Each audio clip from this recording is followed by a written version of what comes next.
Hello friends, good morning, welcome back to my channel. আমি মাম্পি, আমার Mampi's daily blog চ্যানেলে তোমাদের সবাইকে জানাই অনেক অনেক স্বাগত। বন্ধুরা, আমার পুজো দেওয়া হয়ে গেছে আর এরকম সিংহাসন ভর্তি ফুল দিয়ে ঠাকুর সাজিয়ে পুজো দিতে কার না ভালো লাগে বলো।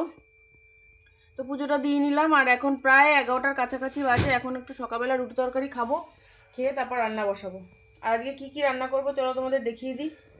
এ দেখো পমপ্লেট মাছ, তো আজকে এটাই করব। এটা অনেক সকালবেলা উঠেই বের করে রেখেছি, কারণ আমি বুঝতে পারিনি যে আমার এতটা বেলা হবে। আর তাছাড়াও যেহেতু সারারাত্রি ফ্রিজ চলে, মাছের বরফ ছাড়তেও অনেকটা সময় লাগে।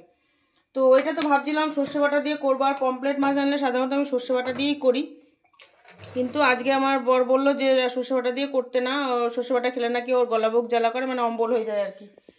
তো বলছে ঝোল করো। আমি বলছি বাবা, যে ঝোল মোটেই পছন্দ করে না সে আবার বলছে ঝোল করতে।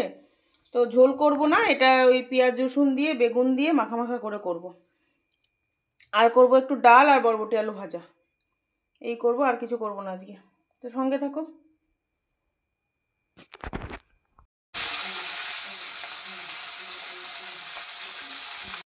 তো দেখো বন্ধুরা, পমপ্লেট মাছটা নুন হলুদ দিয়ে মাখিয়ে ভেজে নিচ্ছি।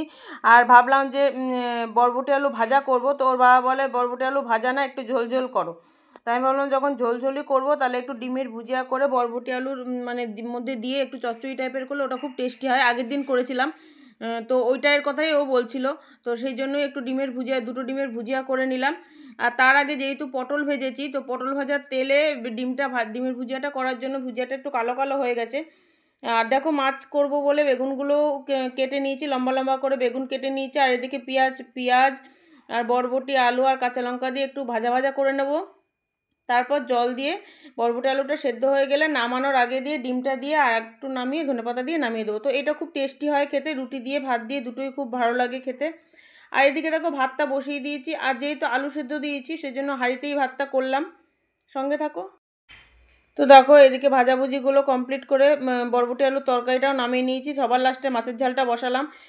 মাছ তো আগেই ভেজে রেখেছিলাম। আর এখানে দিয়েছি পেঁয়াজ ফোড়ন দিয়েছি, তার সঙ্গে দিয়েছি টমেটো, আর মশলার মধ্যে দিয়েছি পেঁয়াজ রসুন আর লঙ্কা বাটা। তো এটাও ভালো লাগে খেতে। আর যেহেতু বেগুন দিয়ে করব, বেগুন দিয়ে যে কোনো মাছের ঝালে খুব টেস্টি হয়। আর নামানোর সময় একটু ধনেপাতা দেবো।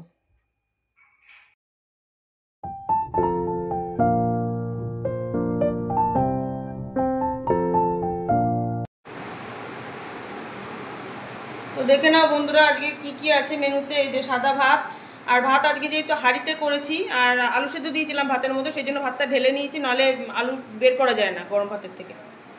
আর এই যে ডাল, এই যে আলু মাখা, ওর বাবারটা ওই শুকনো লঙ্কা ছাড়া তেল ছাড়া, শুধু লঙ্কা লবণ আর পেঁয়াজ দিয়ে মেখেছি, কাঁচা পেঁয়াজ দিয়ে। আর আমার আর মনারটা শুকনো লঙ্কা আর তেল দিয়ে। আর এই যে পটল ভাজা, আর এদিকে হচ্ছে শসা পেঁয়াজ লেবু স্যালাড।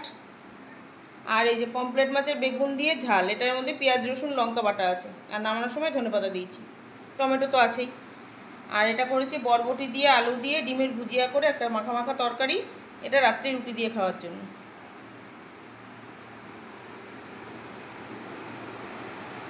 তো দেখো বন্ধুরা, এখন বাজে ঘড়িতে 3টে, আর আমাদের খাওয়া দাওয়া কমপ্লিট হয়ে গেছে। এখন যাচ্ছি একটু বোনের বাড়ি, ওখানে দরকার আছে একটু। তো আমি মনা আর মা যাচ্ছি, তো বিকেলবেলায় বাড়ি চলে আসবো।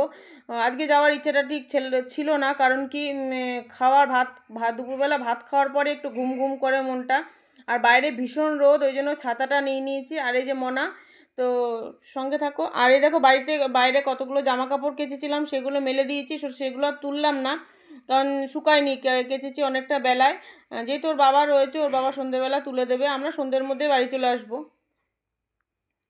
এ দেখো বেরিয়ে গেছি রোদের জন্য, ওর বাবা খানিকটা নামিয়ে দিয়ে গেল। তো এখান থেকে আমি মা আর মনা হেঁটে যাচ্ছি, তো বাসে উঠবো বলে।